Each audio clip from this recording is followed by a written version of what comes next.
for the Joan Quinn Profiles. As an editor for Andy Warhol's Interview, the Los Angeles Herald-Examiner, LA Style, and Detour magazines, Joan covered the social set, the Hollywood hotshots, the international art scene, the mysteries of food, the excitement of travel, and the fabulous world of fashion. Joan continues to find creative people on the cutting edge who make things happen. Here's Joan Agajanian Quinn. Hi, I'm Joan Quinn, and welcome to the Joan Quinn Profiles. Waiting to be profiled is artist-sculptor Chris Piazza and singer-songwriter Quincy Coleman. Musician Quincy Coleman is a native Angelino. She's performed regularly at local venues like Temple Bar, The Mint, Hotel Cafe, and Quincy went to Westlake, where I went to school, in Los Angeles, and also Emerson College in Boston. Your father's actor Dabney Coleman. You're a musician. Did you ever think of being an actress? Absolutely. I mean, the first thing I did was sing, for sure, but I did a little bit of both, a little bit of like musical theater in grammar school and high school. Really? Oh, so you started really early. Yeah, definitely out of the womb singing, for sure. Singing. Why singing? You know, I don't think there's I think it was more just kind of like following the heart. You know, it wasn't like a conscious choice. My dad definitely has a beautiful singing voice. You know what? My older sister and my older brother are singers. Are they? But that's right. So your brother's a singer, right? But yeah. Your father was always acting. Did he ever do musical drama? He didn't, but both my mother and father are huge music lovers, and in my opinion, have great taste in music. I grew up listening to like Merle Haggard and John Denver and the soundtrack to Evita and the Mills Brothers. You know, I can hear all those things in your CD. Yeah. It's so funny because I was going through the CD, which is this one. Is that the one? Yes. Come closer. Mm-hmm. I was going through this, and each track I would go, country. Yeah. Oh, this sounds very New Yorky. This sounds very country. Yeah. This sounds very something else. I just kept hearing all these things. Yeah. Oddly, though, a lot of the influences were like, it almost makes me believe in past life, because I feel like I was born in love with Frank Sinatra, and my parents weren't big jazz listeners. I mean, they threw in a little bit of the Mills Brothers, but they were big country.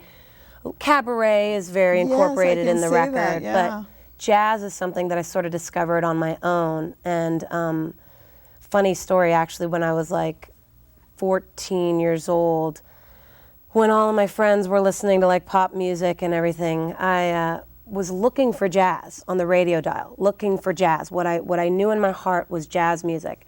And I came upon a station called K-Joy. Oh, right, I remember. Which is elevator music. Right. And my station did not leave that dial for like 2 years. My friends would come over. I'm like, you can't leave it. It's what I thought was jazz. You were playing that? Elevator music. Right. But then when I discovered the real thing, that was heaven. You lived on the East Coast for a long time. I was on the East Coast for about 3 years. I did study acting. I actually went to the school that my parents met at. At the neighborhood playhouse? Yeah. That's what I was going to ask you. So you did go to acting school? I did. I dabbled. Was your mother an actress? Yes. Oh, she was too? Yeah, she was quite successful. I mean, she is. In the 50s and 60s. She's not acting anymore. What was she doing? TV or films? She did both. A lot of both, and modeled and was a dancer. She did, I think most people would be familiar with In Like Flint with James Coburn. Oh, yeah, she was of course. The blonde bombshell. And she did a movie called St. Valentine's Day Massacre. Oh, yeah, of course. And she did like a Hitchcock and a Bonanza. And is she real tall? Real tall? You're no. very tall. Well, the heels are a little deceiving. Because you seem very tall. Yeah. And you said modeling, so I thought maybe she was a very successful model, and was doing incredibly well. And they met at the neighborhood playhouse, but then sort of family kind of took over, and then my dad's career took off. But so then you went there to study. Yeah. And why didn't you stay? I had such a good time at the neighborhood playhouse. It was like, you know, a dream come true for an artist, because you're singing, you're dancing, you're acting, and learning speech, you know, techniques all day, every day for a year. So I was in heaven in New York City. But I think at the time I was still kind of a little bit trying to find who I was. So I did live in New York for 2 years after that. I got an agent and I went for it. And I was doing I was auditioning like crazy and was having a good time doing that too. But again, I think I'm kind of a late bloomer. I've always been a late bloomer, and I think that I just wasn't ready for it. And it was kind of being carved out for me too. There was some interesting things happening, and I think I kind of ran away. When were you taking music lessons? Did you take music lessons? Never taken music lessons. No. No. Do you play an instrument? I play guitar. You and do? I play piano. I took piano when I was little. But did that come back to you?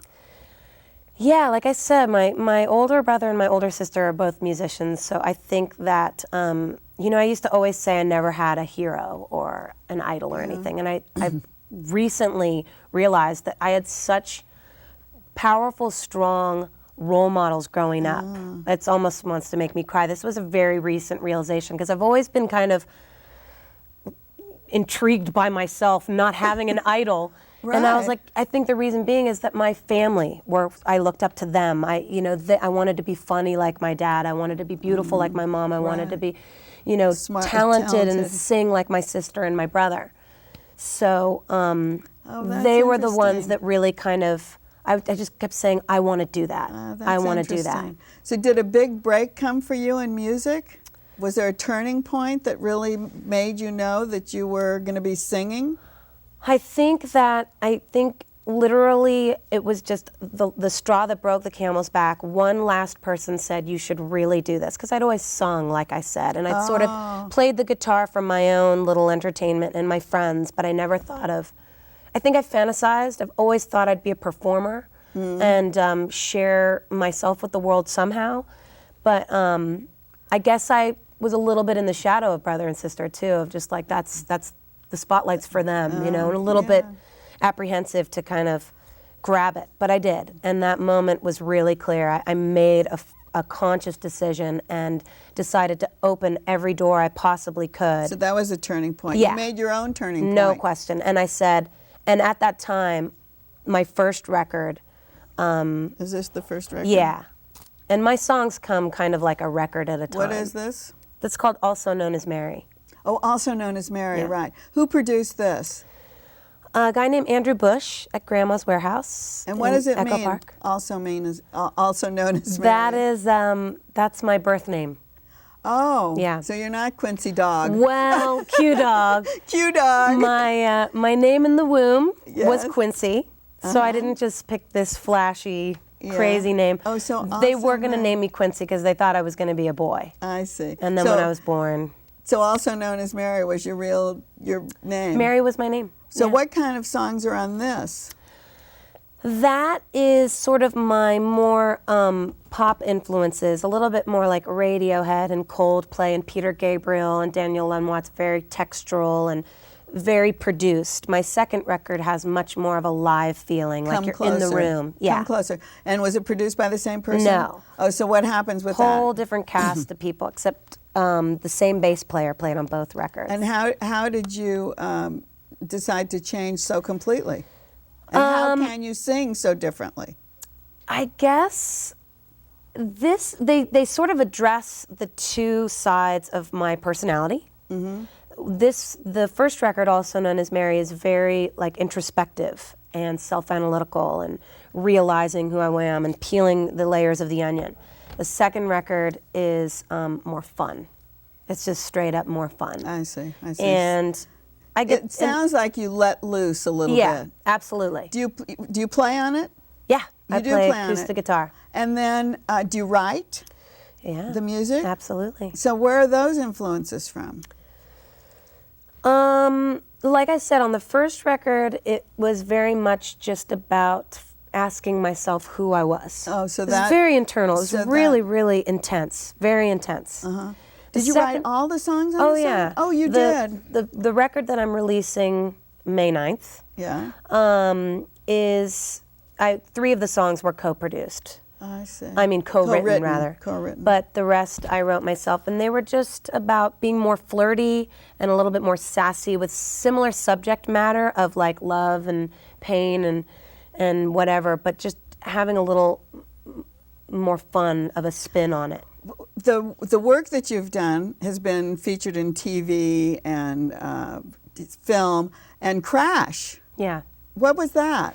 Well, this was That kind of film. an interesting project. I've never really heard of this before, but apparently it's becoming a little bit more common where they are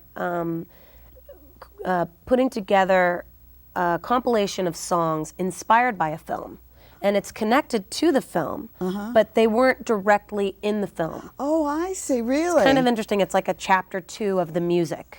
So that it's like, it sounds like it could have been in the film? Absolutely. Absolutely. Is that what it was? Absolutely. Is that how yours thing was? Yeah. And just gave us a great new audience and exposure and certainly opened up, more listeners and got, great responses. But it's not actually played in the music. It's not actually in the movie. But they say it's inspired by the film. Isn't that interesting? And completely connected to the film Crash and the makers of that film. But you didn't write the music specifically for that? No, it was off my first record. So they picked what they thought, oh, that's an Exactly. interesting, is that's being done a lot now? It's becoming more common. That's what You're I'm hearing. called a musical melting pot. And I think you've answered it. Yeah. Why you are, because you sing all these different styles. Yeah. It was a really conscious choice also in my second record to bring in the instruments that are on there, like trumpet. Right. That was the first thing. I started writing the song and I was like, I've got to bring in that horn. It's just fun, it's different. And then with my new producer, he brought in clarinets and accordions and it's just got this whole old-time throwback. Old-time throwback. Yeah. I mean, it's like really easy to listen to, and it's, what was it? It was like peppy, it was ballad. I really liked it, so I thank you so much for sharing all those insights for us. It's my pleasure. Thanks, Quincy. And don't go away, because we'll be right back with the artist who did the sculpture on the set today, Christopher Piazza. I cannot believe it.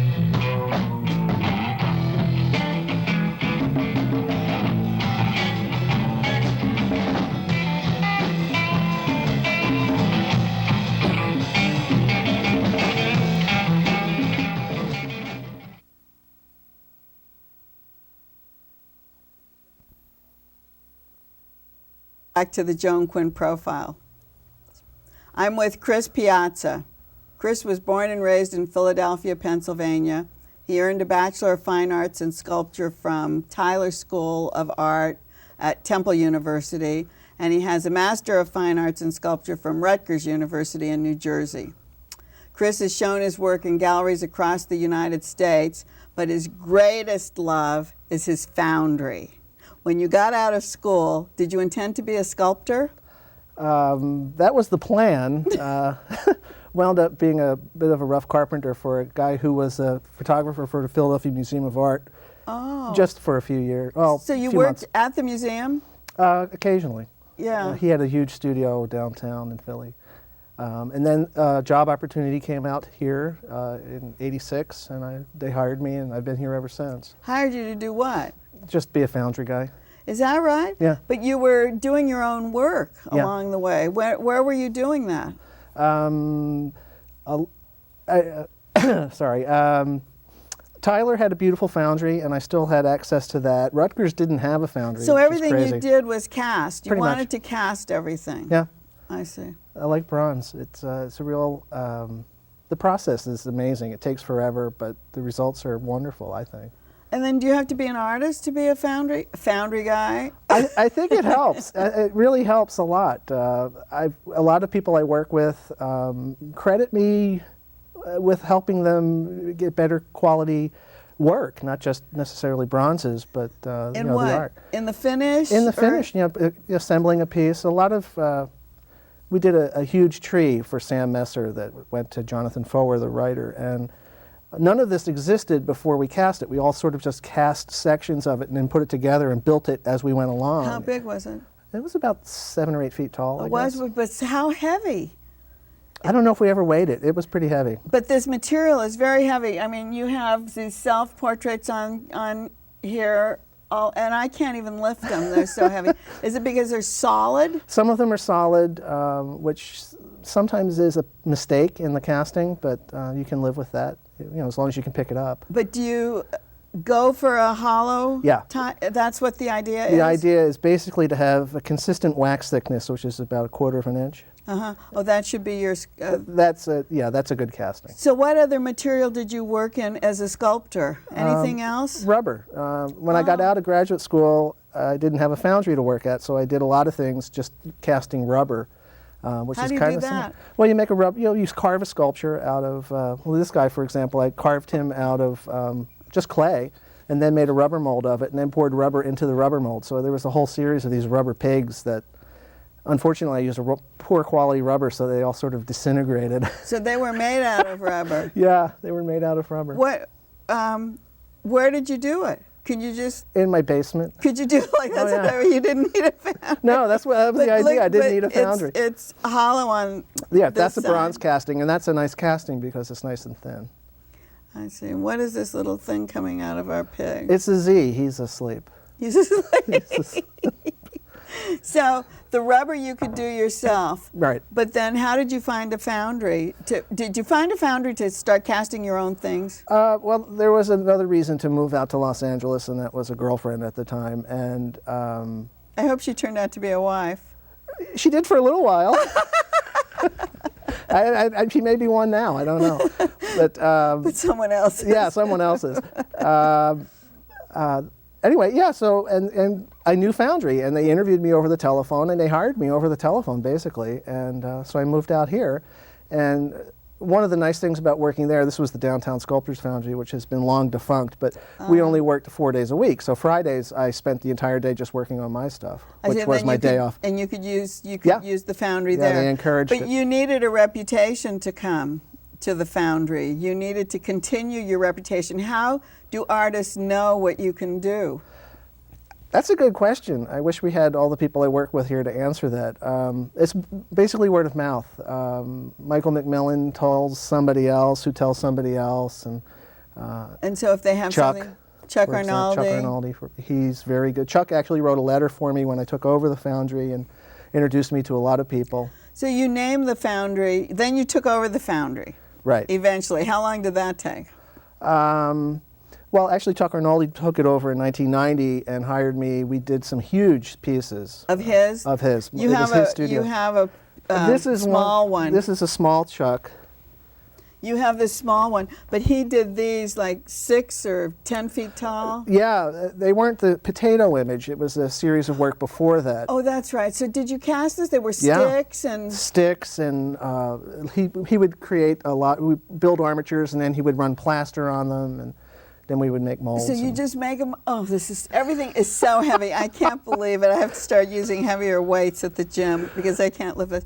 But then did you change the name of the foundry? Yeah, I always liked the idea of the poorhouse because Because you were always in the poorhouse. well, I was in the poorhouse, and I spell it with a U, so because we pour, we do a lot of things pouring. You do call it poorhouse, P-O-U-R house? P-O-U-R. Oh dear. My We don't- vendors love that. Every time I call them up, they start giggling. I thought you were the poorhouse. So you have cast for Arnaldi and Price and McMillan and Peter Alexander and many of the artists here who were doing their own work.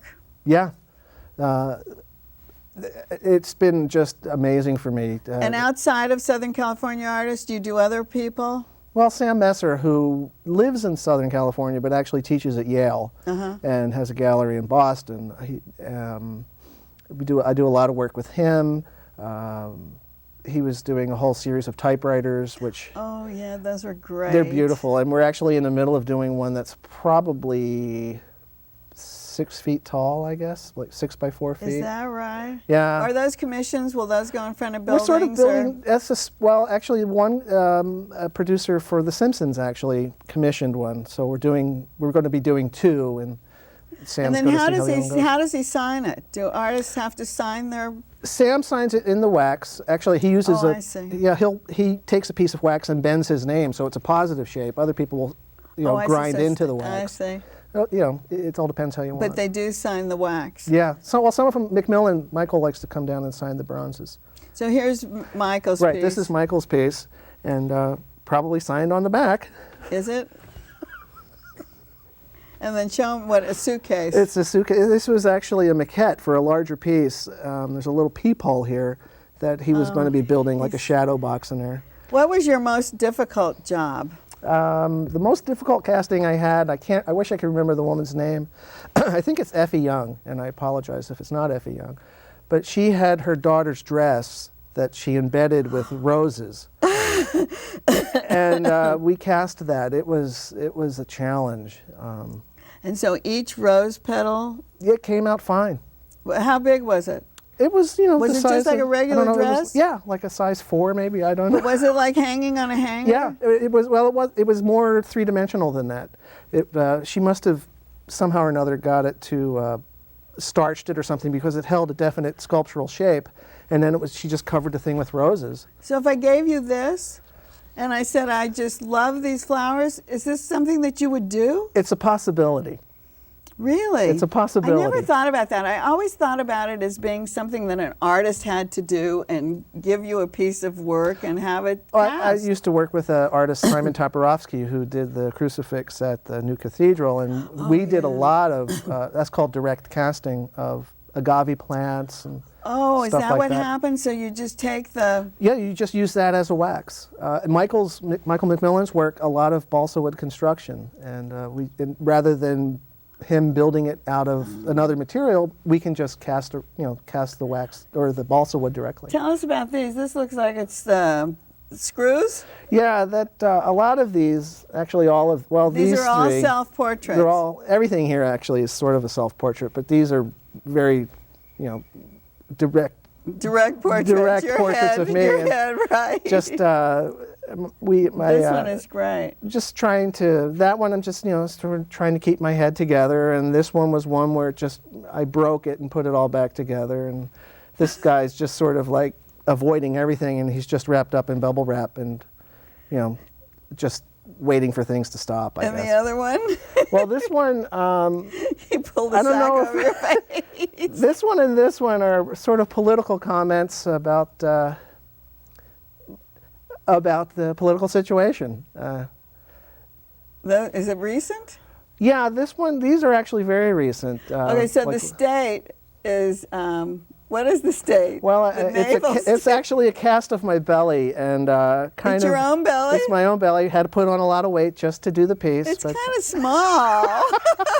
thanks. I didn't know it was. Well- so what do we call it? It's called U.S. or us. I haven't quite decided. It's the same thing, and I, just kind of felt that Americans, maybe me, I'll just say me, was getting kind of fat and lazy. Oh, very good. I love it. It's Thank you. actually really beautiful. And the other one that's a sphere with people walking, little teeny people. Little teeny people. That's a older example of work. That's called the difference between A and B, and there's really no difference between A and B. But when I was an apprentice for a lot of years, and the guy who I was apprenticing was an apprentice for a lot of years, and I just felt that I was following in other people's footsteps who were following in other people's footsteps. Oh, so you were just going around and Right. around. Well, one of the interesting things that you've done, and we have a lot of it on the set today, besides your fabulous self-portraits, Thank you. broken up, keeping your head together, sack over your head, is for the Frostig School, which is a school for special learning. And it's a 501c3, so it's a charitable thing. You've cast these pieces, one by Ken Price, one by Michael Macmillan, one by Gwen Murrell, Chuck Arnaldi, and who's the other one there? Sarah Perry. And that was the 2005. This was the 2005 And then this 2006 series, you have Frank Gehry. Frank Gehry, but this is not what you would cast. Right. What we I took mean, this is not the bronze that you sell. Right. This is the piece that he gave us to duplicate. There's a rubber mold of that and we do a wax in a rubber mold, and then take the wax and cast that in another mold, and then cast the bronze in that mold. And so then, There's your if bronze. I can pick up this bronze. I have to work in aluminum now. Yeah, but this is what will go as one of the, what do they have, 5 pieces or 5 pieces Well, in a the set? new series is they're all individual works. Oh, but the first series that you sold, which made Was- money for the school, Was a suite of 5. was a suite of 5. And this is, oh my gosh, I can't believe this. This is one of the new ones. That's R. Kenton Nelson. Super nice guy, great painter. Nice enough. All of these people, it's amazing that they've all wanted to be involved with this project. This is a little easier. This is Robert Robert Graham. Graham. And do the patinas change? Um, Like this is very black. So how many of these would you make? There's, I believe, the edition is kind of open on this one, and I know that there's 60 out there, and more have been sold. So that one's, it's doing really well. So it's because they're individual. Do they? Does the patina change, or is Well, it always this? The patina, it's live, so it will darken with age. But you it, do them all in that color. right. And the Frank, you're. Well, these were all specific. Frank wanted his, and I gave him I 3 see. examples. He chose the I see. black. I Bob see. definitely wanted black, and Kenton Nelson wanted it black. So as that's well. the new. That's the newest series. Right. These, I love this Ken Price. Ken Price is just, he's the I mean, greatest. it's just beautiful. And they're signed and numbered on the back. How large were these? That was that size. Ken made a little teeny maquette of that. Well, it wasn't a maquette, it was the actual sculpture. And we made a rubber mold and cast from that. And it's such a fabulous idea to do for a school, for autistic children. My wife and I, it was pretty much my wife and a friend of hers idea. I'm going to give her credit for that. Yeah. She put it together. All the proceeds go to the school. It was all to establish basically a socialization program for these guys. At the Frostig at the School in Frostig School. Pasadena. And it's worked great. Thanks, Chris. Oh, thank you. Thank you for being on, and thanks for watching the Joan Quinn Profiles. Keep writing to 777 South Figueroa, 44th floor, LA 90017. I love this. Penny's great.